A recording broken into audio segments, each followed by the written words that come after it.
ನಮಸ್ಕಾರ, welcome back to my YouTube channel Saritha Sanidhi logs YouTube ಚಾನಲ್ಗೆ ನಿಮ್ಮೆಲ್ಲರಿಗೂ ಪ್ರೀತಿಯ ಸುಸ್ವಾಗತ. ನೋಡ್ತಾ ಇದ್ದೀರಿ, ಒಂದಿಷ್ಟು ಸಾಮಗ್ರಿಗಳನ್ನ ತಗೊಂಡು ಇವಾಗ ತಾನೇ ಮನೆಗೆ ಬಂದಿದ್ದೀನಿ. ಇದು ಶುಕ್ರವಾರದ ಮಾರ್ನಿಂಗ್ ಬ್ಲಾಗ್ನ ನಿಮ್ಮ ಮುಂದೆ ಶೇರ್ ಮಾಡ್ಕೊಳ್ತಾ ಇದ್ದೀನಿ. ಇವತ್ತು ಒಂದು ಕರಾಳ ದಿನ ಅಂದ್ಕೊಳ್ಳ, ಆರಾಧನೆ ಮಾಡೋದಕ್ಕೆ ವಿಶೇಷ ದಿನ ಅಂತ ಅಂದ್ಕೊಳ್ಳ, ಗೊತ್ತಿಲ್ಲ. ಇಂದು ನಮ್ಮ ಮನೆಯವರ 11ನೇ ತಿಂಗಳ ಶ್ರಾದ್ದ ಶುಕ್ರವಾರ ಬಂದಿದೆ. ನಾವು ಶುಕ್ರವಾರ ಮಂಗಳವಾರ ಬಿದ್ದರೆ ನಾನ್ ವೆಜ್ಜೇ ಮಾಡುವಂಥದ್ದು. 11ನೇ ತಿಂಗಳು, ಮುಂದಿನ ತಿಂಗಳು ಬಂದರೆ ವರ್ಷದ ಕಾರ್ಯ ನಡಿಬೇಕು. ಆ ದಿನ ಶನಿವಾರ ಬಂದಿದೆ. ಇವತ್ತು ಸ್ವಲ್ಪ ಏನೆಲ್ಲ ಬೇಕು ತೊಗೊಂಡು ಬಂದಿದ್ದೀನಿ. ನೋಡ್ತಾ ಇದ್ದೀರಿ, ಹೂವು ತೊಗೊಂಡು ಬಂದಿದ್ದೀನಿ. ರೋಸ್ ಬೇಕಿತ್ತು, ರೋಸ್ ತೊಗೊಂಡೆ.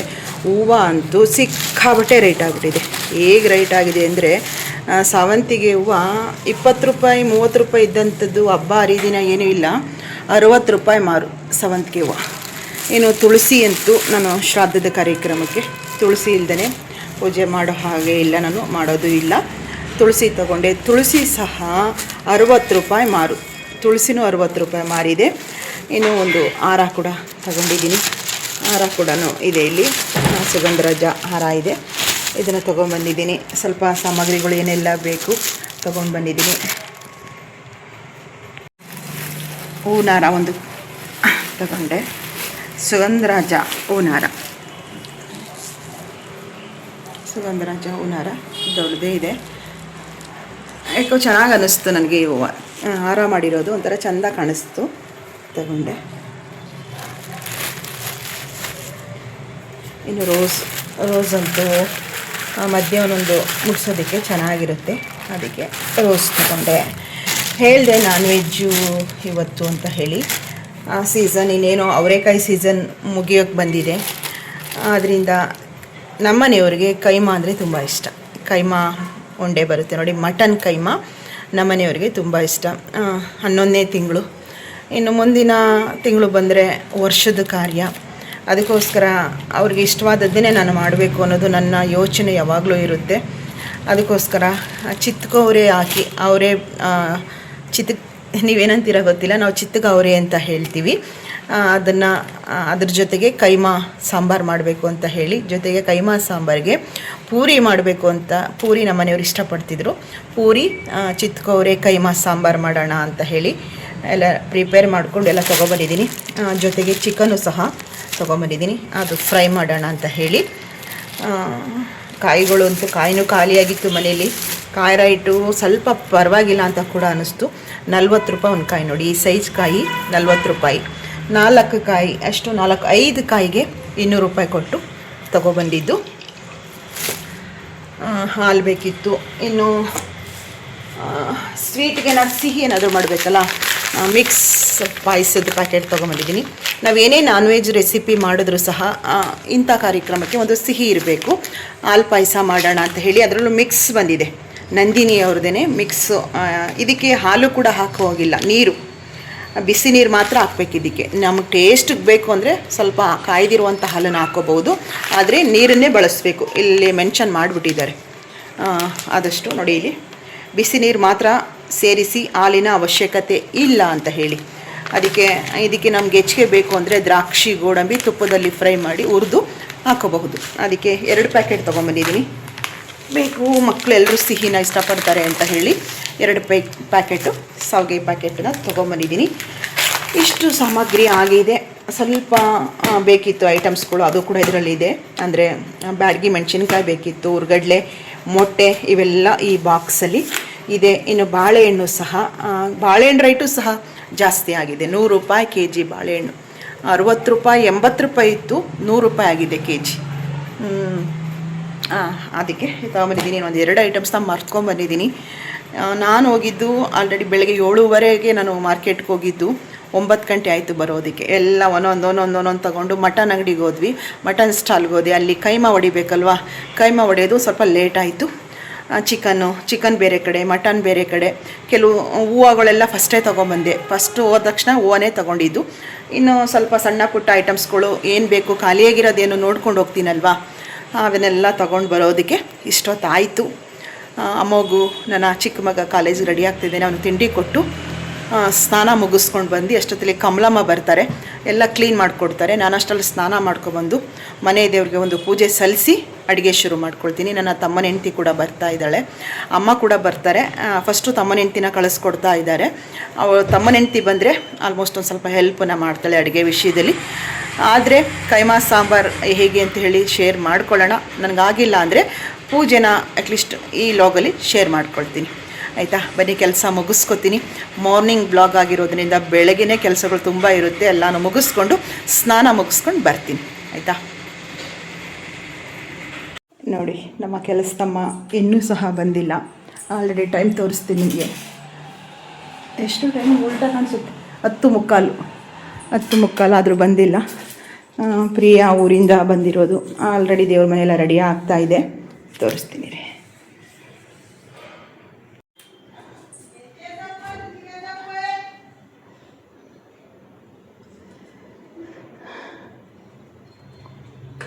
ಕಮೆಂಟೆಲ್ಲ ನೋಡಿದ್ರೆ ಅದರಲ್ಲಿ ಎಲ್ಲಿ ಹೋಗೋದು ಗೇಮ್ಸು ಎಲ್ಲ ಇಷ್ಟಪಟ್ಟವರಲ್ಲ, ನೋಡಿರೋರೆಲ್ಲ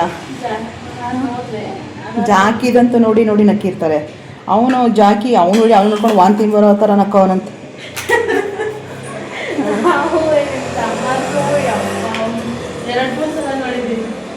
ಅದನ್ನೇ ಅಪ್ಲೋಡ್ ಆದಮೇಲೆ ದೇವ್ರ ಮನೆ ಕೆಲಸ ಆಗ್ತಾಯಿದೆ.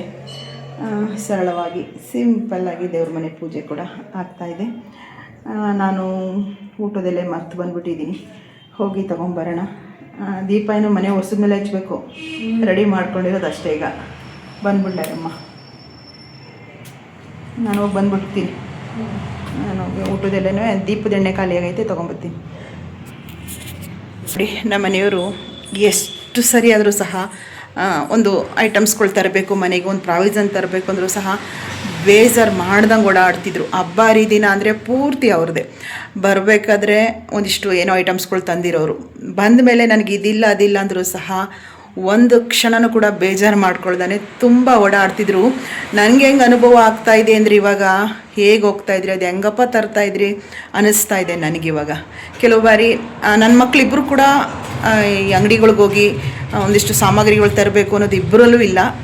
ನನ್ನ ದೊಡ್ಡ ಮಗ ಒಂದು ಪಕ್ಷ ಏನಾದರೂ ತಗೊಂಬಪ್ಪ ಅಂತ ಹೇಳಿದ್ರೆ ತರಬಹುದು, ಚಿಕ್ಕವನಂತೂ ಹೋಗೋದಿಲ್ಲ. ಪೂರ್ತಿ ಜವಾಬ್ದಾರಿಗೆ ನನಗೇನು ಏನು ಬೇಕು ಬೇಡ. ನೋಡಿ, 7:15 ನಾನು ಇವತ್ತು ಹೊರಗಡೆ ಹೋಗಿದ್ದು. ಕೈಮಾ ಬೇಕು, ಚಿಕನ್ ಬೇಕು, ಮತ್ತು ಹೂವು ಏನೂ ಕೂಡ ನೆನ್ನೆ ತೊಗೊಂಡಿರಲಿಲ್ಲ. ನೆನ್ನೆ ನಿಮಗೆ ಹೇಳಿದೆ, ನಾನು ವಿಡಿಯೋ ಮಾಡಿದ್ದೆ 6 ಗಂಟೆ ಸಮಯದಲ್ಲಿ ನಾನು ಹೊರಗಡೆ ಹೋಗಿ ಬಂದಿದ್ದು, ಸಂಜೆ ವಿಡಿಯೋ ಮಾಡಿದ್ದು ಅಂತ ಹೇಳಿದೆ. ಇವತ್ತು ಬೆಳಗ್ಗೆ ಹೋದವಳು 9 ಗಂಟೆ ಆದರೂ ನಾನು ಐಟಮ್ಸ್ ಎಲ್ಲ ತೊಗೊಂಬರೋ ಅಷ್ಟೊತ್ತಿಗೆ 9 ಗಂಟೆ ಆಗೇ ಹೋಯಿತು. ಬಂದು ಇವಾಗೆಲ್ಲ ಸೆಲ್ಫೆಲ್ಲ ಕ್ಲೀನ್ ಮಾಡಿ ಇರೋ ಪಾತ್ರೆಗಳೆಲ್ಲ ತೊಳೆಯವನ್ನೆಲ್ಲ ಹಿಂದ್ಗಡೆ ಹಾಕಿ, ಮನೆಯದೆಲ್ಲ ಏನೇನೋ ಈ ಸೋಫಾ ಮೇಲೆ ದಿವಾನ್ ಮೇಲೆ ಏನಾದರೂ ಒಂದೊಂದು ಇರುತ್ತೆ ಅವೆಲ್ಲ ನಾನು ತೆಗೆದುಬಿಡ್ತೀನಿ. ಫಸ್ಟ್ ಕಸ ಹೊಡೆಯೋಕ್ಕೆ ಮುಂಚೆ ಕ್ಲೀನಾಗೆಲ್ಲ ಒದ್ರಿ ಮಾಡಿ, ಕಮಲಮ್ಮ ಬರೋಕ್ಕೆ ಮುಂಚೆ ಅರ್ಧಕ್ಕರ್ಧ ಕೆಲಸ ಮುಗಿಸ್ತಿರ್ತೀನಿ ನಾನು. ನೋಡಿ, ಇವತ್ತು 10:15 11 ಗಂಟೆ ಆಗ್ತಾಯಿದೆ, ಇನ್ನೂ ಕೂಡ ಬಂದಿಲ್ಲ. ಎಲ್ಲ ರೆಡಿ ಮಾಡ್ಕೊಂಡಿದ್ವಿ. ಬಂದ ತಕ್ಷಣ ದೀಪ ಹಚ್ಬಿಡೋಣ, ಇನ್ನು ಅಡುಗೆ ಶುರು ಮಾಡ್ಕೋಬೇಕು. 1:15 ಅಷ್ಟೊತ್ತಿಗೆ ಅಡುಗೆ ಆಗಬೇಕು. ಹಿಂಗಿದೆ. ಇವಾಗ ಊಟದೆಲೆ ಮರ್ತು ಬಂದುಬಿಟ್ಟಿದ್ದೀನಿ. ಊಟದೆಲೆ ಮತ್ತು ದೀಪದೆಣ್ಣೆ ತೊಗೊಂಡು ಬರ್ತೀನಿ. ಇವಾಗ ಬಂದು ಸ್ನಾನಕ್ಕೆ ಹೋಗ್ತೀನಿ. ಸ್ನಾನ ಮಾಡಿಕೊಂಡು ಇನ್ನು ನೈಟಿ ಏನೋ ಹಾಕೋಬಿಟ್ರೆ ಇನ್ನು ಹೊರಗಡೆ ಅಂತೂ ಎಲ್ಲೂ ಹೋಗೋದಿಲ್ಲ. ಅದಕ್ಕೋಸ್ಕರ ಹೋಗಿ ಬರ್ತೀನಿ. ಅಷ್ಟೊತ್ತು ತಮ್ಮನ ಹೆಂಡ್ತಿ ಇರೋದ್ರಿಂದ ಅರ್ಧಕ್ಕರ್ಧ ಕೆಲಸ ಆಗುತ್ತೆ. ಅಷ್ಟೊತ್ತು ನಾನು ಕೂಡ ಬರ್ತೀನಿ.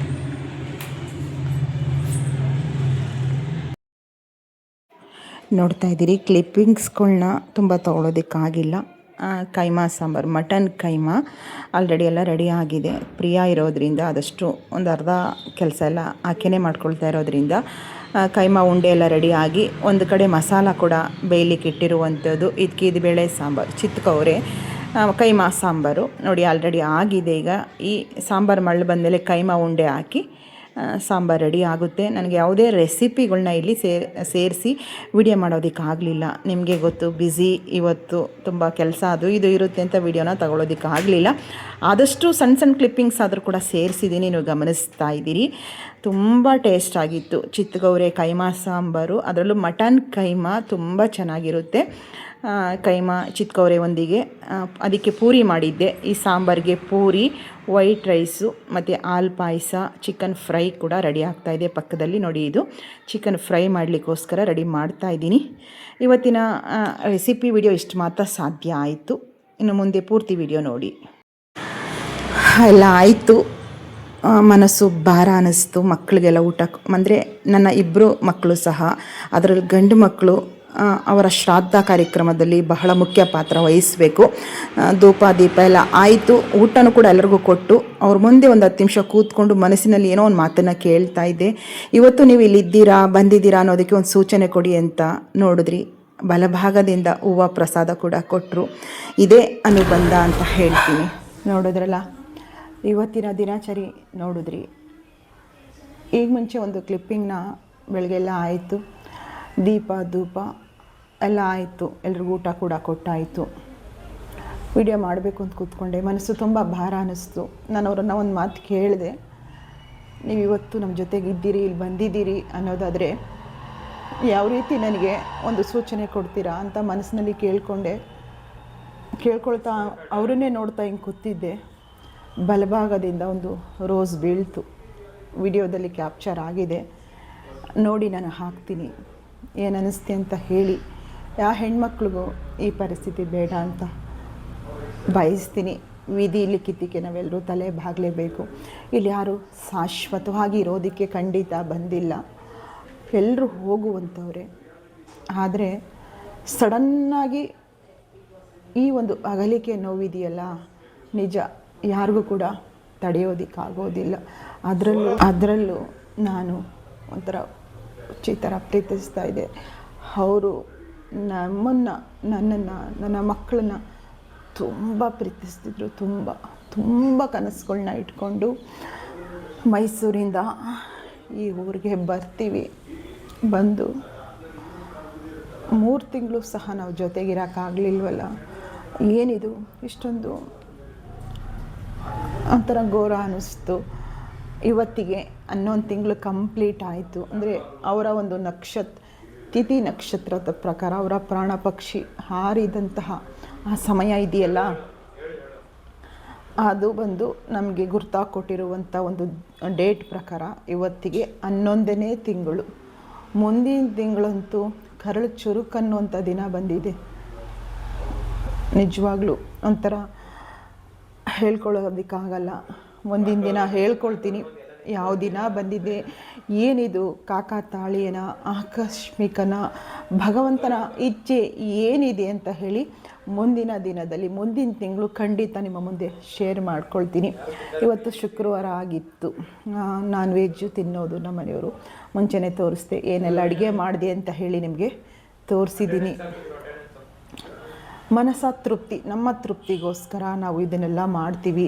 ಪಾರಂಪರಿಕವಾಗಿ ನಡ್ಕೊಬಂದಿರೋ ಅಂಥದ್ದನ್ನು ನಾವು ಮುಂದುವರಿಸ್ಕೊಂಡು ಹೋಗ್ತಾ ಇದ್ದೀವಿ.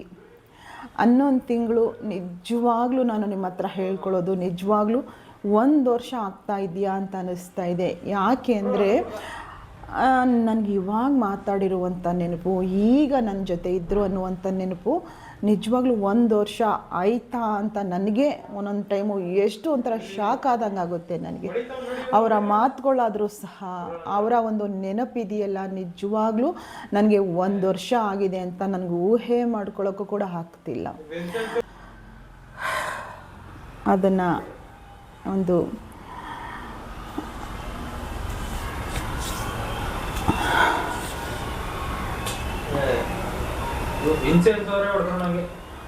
ಮಾತುಗಳು ಕೂಡ ಈ ವಿಷಯದಲ್ಲಿ ನನಗೆ ಬರೋದಿಲ್ಲ.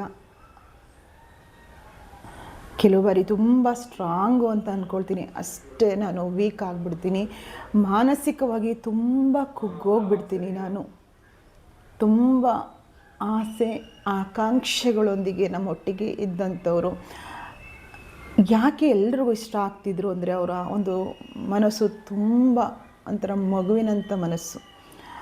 ನನ್ನ ಡೈಲಿ ಬ್ಲಾಗ್ ವಿಡಿಯೋದಲ್ಲಿ ಶ್ರೀ ರಾಘವೇಂದ್ರ ಸಾನ್ನಿಧ್ಯದಲ್ಲಿ ಸ್ವಲ್ಪ ವೀಡಿಯೋಸ್ಗಳಾದರೆ ಖುಷಿಯ ಲೋಕ ಅಂತ ಹೇಳಿ ಮತ್ತೊಂದು ಬ್ಲಾಗ್ ಚಾನಲ್ ಇತ್ತು. ಪ್ರತಿದಿನ ಅವ್ರು ಡೈಲಿ ಬ್ಲಾಗಲ್ಲಿ ನನ್ನ ಜೊತೆನೇ ಇರ್ತಾಯಿದ್ರು. ಆದ್ದರಿಂದ ಎಷ್ಟೋ ಹೆಣ್ಮಕ್ಳಿಗೆ ಪ್ರೀತಿಯ ಅಣ್ಣ ಆಗಿದ್ದರು. ಪ್ರತಿ ಬ್ಲಾಗಲ್ಲೂ ಸಹ ಆಫೀಸಿಂದ ಬತ್ತು ಅಂದರೆ ಬೆಳಗ್ಗೆ ಆಗಲಿ ಮಧ್ಯಾಹ್ನ ಸಂಜೆ ಯಾವಾಗ ಮನೇಲಿ ಇರ್ತಾಯಿದ್ರು ನನ್ನ ಜೊತೆಗೆ ಇರ್ತಾಯಿದ್ರು. ನನ್ನ ಡೈಲಿ ಬ್ಲಾಗ್ ವಿಡಿಯೋದಲ್ಲಿ ಎಲ್ಲ ವಿಡಿಯೋದಲ್ಲೂ ಇದ್ದಾರೆ. ಅದನ್ನು ನೋಡಿದಾಗ ಅವರನ್ನು ಇಲ್ಲ ಅಂತ ಯಾರೂ ಕೂಡ ಅಂದ್ಕೊಳ್ಳಲ್ಲ. ನನ್ನ ಬಳಗದ ಹೆಣ್ಮಕ್ಳು ಹೇಳೋದು ಅಷ್ಟೇ, ಪ್ರತಿಯೊಂದು ವಿಡಿಯೋ ನೋಡಿದ್ರೆ ಅಕ್ಕ ಅಣ್ಣ ಇಲ್ಲ ಅಂತ ನಮ್ಗೆ ಅಂದ್ಕೊಳ್ಳೋಕ್ಕೆ ಆಗಲ್ಲ ಅಂತ ಹೇಳ್ತಾರೆ. ಅಷ್ಟೊಂದು ಒಡನಾಟ ಇತ್ತು. 1 ವರ್ಷ ಆಗೋಗ್ತಾ ಇದೆ.